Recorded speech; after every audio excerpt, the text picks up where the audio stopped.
사랑하신 아버지 하나님 감사합니다. 저희들이 자기가 주인 되어서 하나님께 짓는 것이라고는 죄밖에 없었지만 그런 저희들을 사랑하셔서 아들이신 예수님을 보내주시고 십자가에서 우리를 위해 대신 죽게 하시고 그분이 하나님으로서 죽은 사실을 부활로 확증해 주셔서 우리로 딴소리 할 수 없이 예수님이 하나님이십니다. 나의 주님이십니다. 고백하게 하시니 감사합니다. 하나님 이 아침에도 주님께서 주시는 말씀 앞에 어린아이같이 순종하기를 원합니다. 말씀해 주옵소서.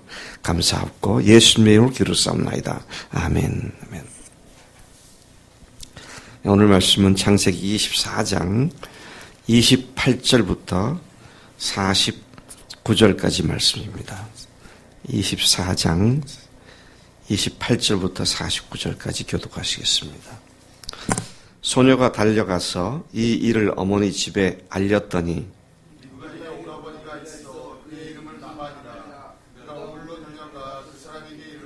그의 누이의 코걸이와 그 손의 손목걸이를 보고 또 그의 누이 리브가가 그 사람이 자기에게 이같이 말하더라 함을 듣고 그 사람에게로 나아감이라. 그때 그가 우물가 낙타 곁에 서 있더라.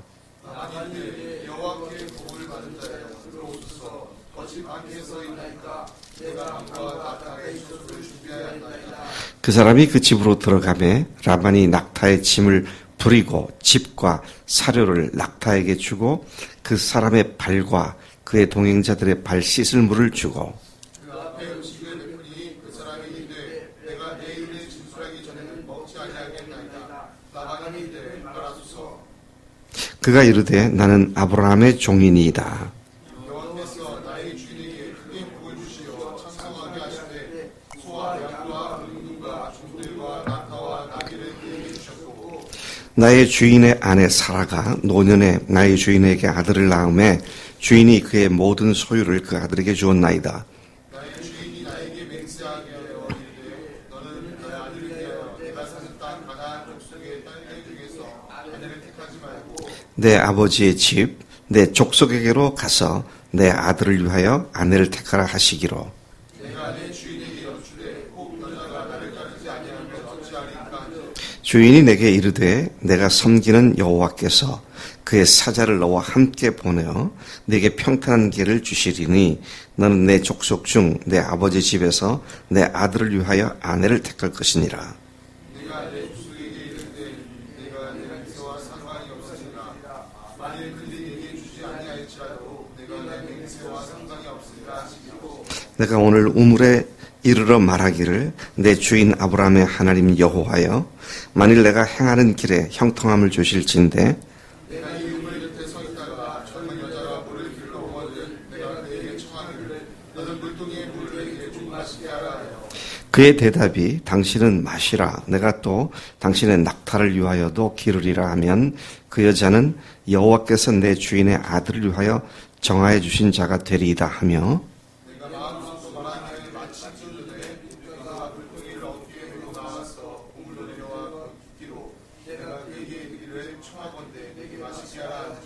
그가 급히 물동이를 어깨에서 내리며 이르되 마시라. 내가 당신의 낙타에게도 마시게 하리라 하기로 내가 마시매 그가 또 낙타에게도 마시게 한지라.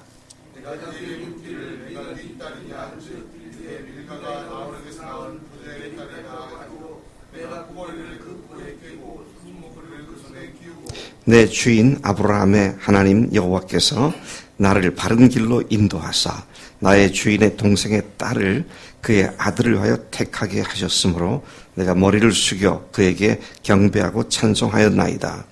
이제 당신들이 인자함과 진실함으로 내 주인을 대접하려거든 내게 알게 해주시고 그렇지 아니할지라도 내게 알게 해주셔서 내가 우로든지 좌로든지 행하게 하소서. 아멘. 오늘 본 말씀은 어제 우물가에서 리브가를 만난 아브라함의 종이 어떻게 그 여자 집에 들어가게 되었고 또 그가 어떻게 자신을 소개하고 왜 여기까지 왔으며 어떻게 리브가가 하나님께서 이삭의 아내라고 점지해 주신 확신을 시켜주셨는지 그 여자 리브가의 오빠인 라반에게 소상히 설명하는 장면이 기록되어 있습니다. 제가 이 본문을 읽다가 이거 우리 23장인데요. 24장인데 27절까지 내용이 다시 반복된 것 같다라는 생각이 들 만큼 그 전에 있었던 일을 라반에게 아브라함의 종이 소상히 얘기하는데 똑같은 말로 얘기를 하더라고요. 예. 사람이 그렇지 누구한테 무슨 얘기를 들으면 그 말을 옮길 때는 약간 말이 달라집니다. 근데 제가 비교를 해보니까 뭐 똑같아요. 야, 이게 말 하나, 토시 하나 틀리지 않고 똑같은 얘기를 했구나. 하나님 말씀에 가감하지 말아야 한다는 한 표본이 이 엘리에셀, 아브라함의 종의 모습에서 보여지는구나. 그런 생각을 했었습니다. 28절부터 31절까지를 보면 리브가가 달려가서 이 일을 집에 알리게 됩니다. 그러자 그의 오빠 라반이 우물로 달려가서 누이의 코골이와 팔찌를 보고 그 종으로부터 리브가가 한 말을 듣고 그 사람에게 나가서 그 종을 집으로 초청합니다. 재미있더라고요. 이 집은 달리기 선수들인가 보다. 여자 동생이, 누이 동생이 달려가서, 근데 오빠도 역시 달려가서, 그래서 그를 만나게 되는 이런 장면을 보게 됩니다. 그리고는 아브라함의 종을 라반이 집으로 초청을 하죠. 참, 그 인사말도 참 아름답습니다. 여호와께 복을 받은 자여, 들어오세요. 여기 이렇게 있지 마시고 들어오시면 내가 방과 낙타의 처소를 준비해 두었으니 들어오세요. 이렇게 집으로 초대를 하는 장면이 31절까지 말씀이죠. 그리고 32절부터 42절까지는 그 종이 집으로 들어갔고 라반은 낙타의 짐을 부리고 지푸라기와 집과 사료를 낙타에게 주고 그 사람의 발과 그 동행자들의 발을 씻을 물을 주고 난 뒤엔 그 앞에 밥상을 차려주었습니다. 음식을 드시라고 밥상을 차려주었어요. 여러분, 이게 어두운 저녁 때가 됐으니까 하루 종일 걸어왔던 이 사람들에게 음식은 매우 급한 일이죠. 근데 그 종은 자기가 왜 무엇 때문에 여기에 왔는지 또 어떻게 당신 집에 들어오게 됐는지 어떻게 리브가를 보고 하나님의 응답이라고 확신하게 됐는지를 다 이야기하지 않고서는 내가 먹지 않겠습니다. 내가 목적이 그것 때문에 왔으니까 먹는 것보다도 그것부터 먼저 얘기하겠다. 그렇게 말을 하죠. 그러니까 라반이 그렇게 말을 하라고 얘기를 했습니다. 이에 그 종은 자초지종을 쭉 얘기를 하죠. 어떻게 아브라함이 자기에게 임무를 주었고 어떻게 맹세를 하고 자기 여기까지 왔는지 소상하게 이야기를 합니다. 그가 이야기하는 부분 참 재미있어요. 뭐라고 그러냐. 아브라함의 종입니다. 나는 아브라함의 종입니다. 그 다음에 말이 하나님께서 아브라함을 크게 복 주셔서 많은 재물을 주셨을 뿐만 아니라 아브라함 노년에 그의 아내 사라가 아들을 낳았습니다. 그래서 아브라함이 그 아들을 너무 사랑해서 자기 재물을 그 아들한테 다 주었습니다. 이런 이야기를 소상하게 얘기를 하게 되죠. 그리고 내 주인께서 나로 맹세케 하고 나로 하여금 오늘 여기에 보내셨는데 그러면서 그가 하는 말이 뭡니까? 아브라함이 했던 말을 똑같이 합니다. 너는 가나안 땅에 있는 딸들 중에서 내 아들의 아내감을 구하지 말고 내 고향, 내 아버지 집에서 내 아들을 위하여 아내를 택하라. 만일 그들이 내 아내감을 내어주지 않아도 네가 나하고 맹세한 것에는 문제가 없다. 그렇게 이야기를 했습니다. 그래서 내가 여기까지 온 겁니다. 자, 그런 이야기를 하죠. 그리고 아내감을 만나서 같이 가자라고 할 때 안 따라와도 네 잘못은 아니다. 그래서 내가 단순히 심부름을 하기 위해서 여기에 왔습니다. 참 그가 하는 말을 보면 참 어쩌면 앞에 했었던 것 똑같은 말을 그대로 하는지. 근데 우리는요, 조금 어떤 문제가 생기면 더 잘 해결하려고 내 말을 슬쩍슬쩍 섞어서 좀 더 유리하게 가미해가지고 얘기를 하잖아요. 근데 23장에서 읽은 거나 24장 앞부분에서 읽은 거나 오늘 본문에서 읽은 거나 똑같은 말입니다. 네. 야, 어떻게 이렇게 말씀을 그대로 외웠나 할 정도로 그렇게 말하고 있는 것을 봅니다. 42절부터 마지막 49절까지 보면 아브라함의 종은 계속해서 그 이야기를 계속 말을 합니다. 특히 그는 이 부분에서는 오늘 있었던 일을 얘기하죠. 오늘 내가 도착하여 하나님께 기도했습니다. 만일 내 일에 형통케 하신다면 하나님, 내가 이 우물 곁에 서 있다가 물 기르러 나오는 여자아이에게, 젊은 여인에게 물을 좀 달라, 나로 마시게 해라. 그랬을 때 나로 마시게 할 뿐만 아니라 내 짐승들에게도 마시게 하면 하나님이 점지해 주신 우리 주인의 아들의 아내인 줄로 알겠습니다. 그렇게 기도를 했는데 아직 기도도 채 마치기 전에 바로 당신의 여동생 리브가가 어깨에 물동이를 메고 나왔습니다. 그래서 내가 가만 보니까 물동이를 메고 우물로 내려가서 물을 길러가지고 올라오기에 내가 그에게 다가가서 물을 좀 주어서 나로 마시게 하라. 그랬더니 이 리브가가 그 물동이를 내려서 물을 나보고 마시라고 그럽디다.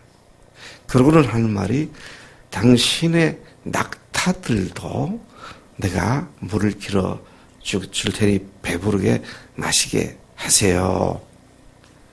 그래서 이 이야기를 듣고 누굽니까? 이 아브라함의 종은 그의 오빠 라반에게 그렇게 여차여차해서 오늘 내가 당신 집에까지 들어오게 됐다. 자, 이런 얘기를 하죠. 그리고 이제 단판 승부를 합니다. 단도직입적으로 단판 결단을 촉구합니다. 자, 당신이 내 얘기를 들어서 내가 이렇게 해서 당신의 너희 동생을 우리 주인의 아들로 달라고 얘기를 하는데 당신이 우리 주인을 선하게 대해주고 또 너그럽게 대해준다면 고맙겠고 그렇게 아니해도 상관이 없습니다. 나는 당신의 말에 따라서 내 행동을 하게 될 겁니다. 그러니까 선택권을 강요한 것이 아니라 당신이 결단하세요. 그런 이야기로 오늘 본문 말씀이 거기까지 이야기를 하고 있습니다. 그러면서 리브가가 나와서 그런 일을 할 때 내가 하나님께 머리 숙여 경배하고 하나님을 찬송했습니다. 여러분, 이 엘리에셀, 아브라함의 종, 이 사람이 한 일을 가만 다시 살펴보면 그가 한 것이 하나님 앞에서 했더라고요. 네. 주인한테 잘 보이려고가 아니라 주인의 하나님이 어떤 하나님인지를 그가 알았기 때문에 하나님께서 하셨습니다. 하나님께서 우리 주인에게 복을 주셨습니다. 하나님께서 나를 그 주인을 통해서 보내시고 그 다음에 내가 하나님께 기도하고 목도하면서 하나님이 어떻게 하시는가 지켜보았습니다. 전체적인 스토리가 그가 하나님을 의지하고 했구나. 그런 사실을 보게 되죠. 그가 받은 태스크, 임무는 막중한 것이었습니다. 왜 막중합니까? 그리고 굉장히 난이도가 높은 임무였어요. 생각해 보세요. 여러분, 웬 늙은이가 와가지고 당신 딸 주세요. 우리 주인이 가라 그래서 왔는데 내가 여차여차해서 하나님의 뜻인 줄 알고 당신도 요청합니다. 그러면 우리 최건화 집사님 만약에 딸이 있는데 어디서 총각도 아니고 늙은이가 와가지고 여차여차해서 우리 그 아무개 안핵감으로 당신 딸을 주십시오. 내가 이렇게 해서 확신을 갖고 당신을 얘기합니다. 그러면 주시겠어요? 이 별 미친놈도 아니다. 이렇게 나올 수 있는 거잖아요. 이게 하나님께 맡기고 나니까 별 미친놈 같은 사람 다 오겠다라는 이야기를 들을 수 있는 리스크를, 그 위험 부담을 갖고도 그렇게 하더라는 것이죠. 참 철저히 하나님을 의지하고 그렇게 했구나. 또 어떻게 그 장면에서 기도한 대로 리브가가 물을 마시라 그러고는 당신의 낙타들에게도 물을 마시게 하겠다고 그러면 어떻게 합니까? 그 한 물동이로 해결한 게 아니에요. 또 내려가서 물을 여러 차례 기르고 온 겁니다. 낙타가 마시는 물의 양이 결코 적지 않았을 텐데 그렇게 하는 모습을 보고 묵묵히 지켜보다가 하나님이 주신 사람이구나. 그러니까 그런 확신이 있으니까 그 오빠 집에 들어가고 황당한 것 같지만 그 얘기를 주저리 하면서 당신이 결단하세요. 이런 이야기를 한 것을 보게 되는 것입니다. 참으로 어렵고 곤란한 임무를 수행한 아브라함의 종에게서 놀라운 모습을 보게 되는 것이죠. 그는 그 어렵고 난해하고 곤란한 임무를 수행함에 있어서 결정적인 순간에 이르렀을 때, 결정적인 순간이 뭡니까? 그 집에 들어가서 달라고 말을 할 때입니다. 그게 결정적 순간이죠. 자, 그럴 때에는 조금 더 과장하기가 쉽습니다. 조금 더 그 사람에게 동정심을 유발할 어떤 그런 얘기도 하고 싶을 때가 있을 거예요. 근데 딴소리 안 했습니다. 자기가 하나님께 기도한 그대로, 자기가 처음 떠나올 때 어떻게 떠나는지 그대로 다 얘기하면서 인간적이고 또 인본주의적인 생각을 가미하지 않고 그대로 했구나. 그래서 제가 아까 초두에 그랬잖아요. 이 구절을 읽다 보면 앞에 내용과 똑같다? 뭐 이런 생각이 들 만큼 그냥 그대로 말을 하고 있는 것을 보게 됩니다. 여러분, 우리들의 생각을 섞어서 하나님의 말씀을 준행하겠다, 순종하겠다 아닙니다. 아니에요. 첫 번째 이스라엘의 첫 번째 사사가 되었을 때에 하나님 앞에 그가 정직히 행했었는데 두 번째 사사 때부터는 자기들의 생각을 섞기 시작하더라고요.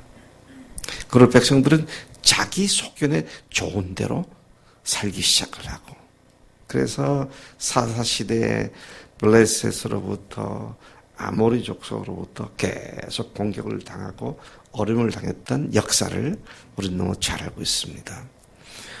섞는 것, 내 생각과 하나님 생각을 막 섞어서 내 생각도 하나님 생각인 것처럼 그냥 혼잡하게 만들어서 그렇게 하는 것이 아니다라는 것이죠. 그는 철저히 전 과정을 하나님께 의지했습니다. 42절에 내가 오늘 우물에 이르러 말하기를 내 주인 아브라함의 하나님 여호와여 만일 내가 행하는 길에 형통함을 주실진데 기도하죠. 48절에도 보면 내 주인 아브라함의 하나님 여호와께서 나를 바른 길로 인도하사. 그리고 그는 철저히 라반의 자의적인 결단에 맡겼습니다. 거의 반강제적으로 막 그냥 휘몰아친 것이 아니라 당신이 사실은 여차시 이랬으니 당신이 결정하세요. 결정하는 대로 나는 우로나 좌로나 그 다음에 내가 할 일을 하겠다. 이런 모습을 보여주고 있죠.